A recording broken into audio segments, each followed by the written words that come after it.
तो हेलो दोस्तों, मेरा नाम है गोल्डी मजोका और मैं आप लोगों का स्वागत करता हूं आपके अपने यूट्यूब चैनल इंडियन मजोका में। दोस्तों, आज हम जिस टॉपिक पर बात करने जा रहे हैं उस टॉपिक का नाम है गौ माता। दोस्तों, गौ माता तो आप सबने ही देखी होगी, आप सब जानते भी होंगे गौ माता क्या होती है, गाय क्या होती है और हमारी संस्कृति में, भारतीय संस्कृति में, हिंदू संस्कृति में गौ माता का कितना महत्व बताया गया है। तो दोस्तों, आज हम इसी के बारे में जानेंगे कि हमारी संस्कृति में गौ माता का इतना महत्व क्यों बताया गया है, गाय को पूजनीय क्यों बताया गया है। तो आइए वीडियो शुरू करते हैं, लेकिन वीडियो शुरू करने से पहले चैनल को सब्सक्राइब कर दीजिए, वीडियो को लाइक कर दीजिए और आइए वीडियो शुरू करते हैं। दोस्तों, हिंदू धर्म में गाय को माता के रूप में जाना जाता है, माता कहा गया है। पुराणों में धर्म को सत्य को भी गौ के रूप में प्रदर्शित किया गया है। भगवान श्री कृष्ण गाय की सेवा में अपने हाथों से करते थे। भगवान श्री कृष्ण जो गाय की सेवा करते थे अपने हाथों से करते थे, इसलिए उन्हें गौ सेवक व गोपालक भी कहा गया है। और इनका निवास स्थान भी गोलोक में बताया गया है। श्री कृष्ण का निवास स्थान जो बताया गया है, योगेश्वर श्री कृष्ण का, गोलोक में बताया गया है। और दोस्तों, गौ माता को कामधेनु के रूप में सभी इच्छाओं को पूर्ति करने वाली देवी के रूप में भी जाना जाता है। दोस्तों, इतनी सारी मान्यताओं के पीछे सिर्फ धार्मिक कारण ही नहीं बल्कि वैज्ञानिक कारण भी हैं। तो आइए जानते हैं क्या है इसके धार्मिक और वैज्ञानिक कारण। दोस्तों, आज के समय में भी भारतीय संस्कृति में, भारत देश में गाय को गौ माता के रूप से पूजा जाता है। शास्त्रों के अनुसार, हमारे जो हिंदू शास्त्र हैं उनके अनुसार, ब्रह्मा जी ने जब सृष्टि की रचना की थी तो सबसे पहले गाय को ही पृथ्वी पर भेजा था। जब ब्रह्मा जी ने सृष्टि की रचना की थी, इस पृथ्वी को बनाया था, इस पृथ्वी पर जीवन की उत्पत्ति के लिए सबसे पहले गौ माता को धरती पर भेजा गया था।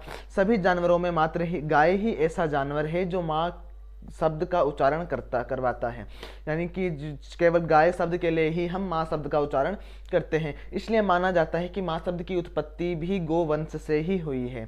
गाय हम सबको माँ की तरह अपने दूध से पालती पोसती है। आयुर्वेद के अनुसार भी माँ के दूध बाद भी बच्चे के लिए सबसे फायदेमंद गाय का दूध ही बताया गया है।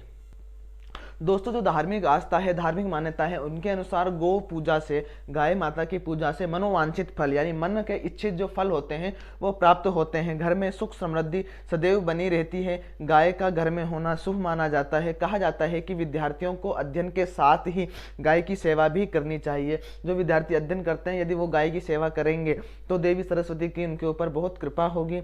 इससे उनका मानसिक विकास तेजी से होगा। संतान और धन प्राप्ति के लिए भी गाय को चारा खिलाया जाना चाहिए और उसकी सेवा करने से बेहतर परिणाम भी हासिल होते हैं। दोस्तों, गाय माता के बारे में भविष्य पुराण में भी कई बातें कही गई हैं। मैं आपको बता दूं, भविष्य पुराण एक हमारा हिंदू ग्रंथ है। जिस तरह हम आपको ये भी बता दूं कि हमारे 18 पुराण बताए गए हैं। 18 पुराणों के बारे में अलग से वीडियो बना दूंगा, लेकिन फिलहाल हम गौ माता के बारे में बात कर रहे हैं। तो गौ माता का वर्णन भविष्य पुराण में भी किया गया है। दोस्तों, भविष्य पुराण में हमारी होने वाली भविष्य की घटनाओं के बारे में जिक्र किया गया है। तो भविष्य पुराण में माता गाय के बारे में कहा गया है कि गाय के सींगों में तीनों लोकों के देवी देवता विद्यमान हैं।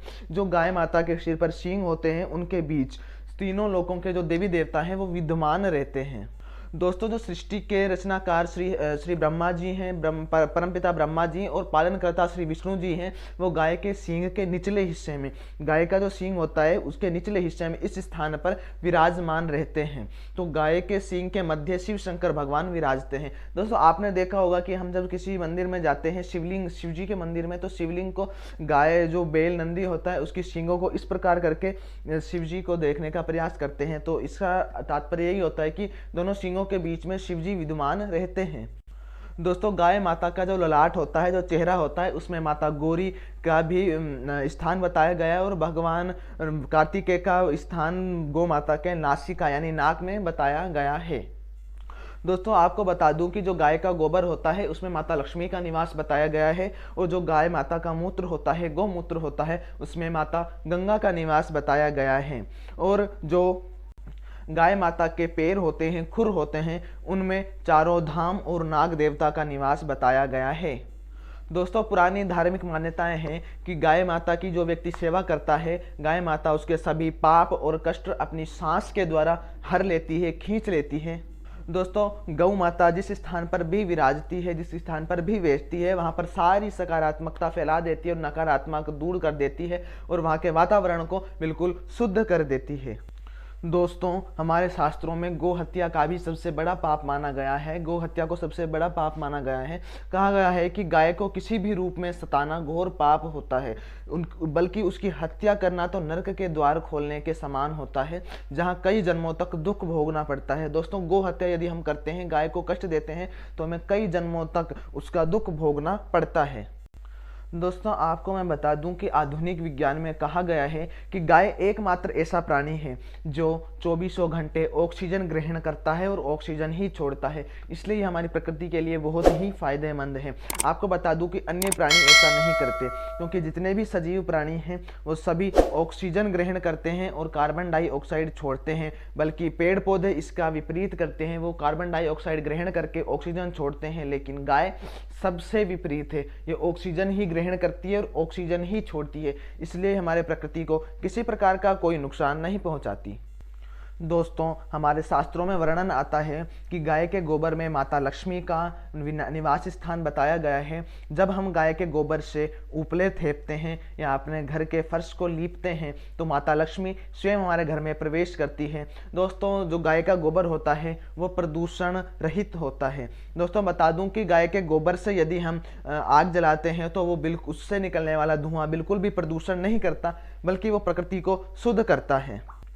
और दोस्तों, आपको बता दूं कि यदि गाय के घी से हवन किया जाता है तो उससे कई टन ऑक्सीजन का भी निर्माण होता है। आपने देखा होगा कि हवन में अक्सर गाय के घी का ही इस्तेमाल किया जाता है और गाय के गोबर के उपलों का इस्तेमाल किया जाता है। दोस्तों, इसके पीछे का सीधा सा कारण यही है कि उससे ऑक्सीजन उत्पन्न होती है, आसपास के रोगाणु खत्म हो जाते हैं और प्रकृति शुद्ध होती है।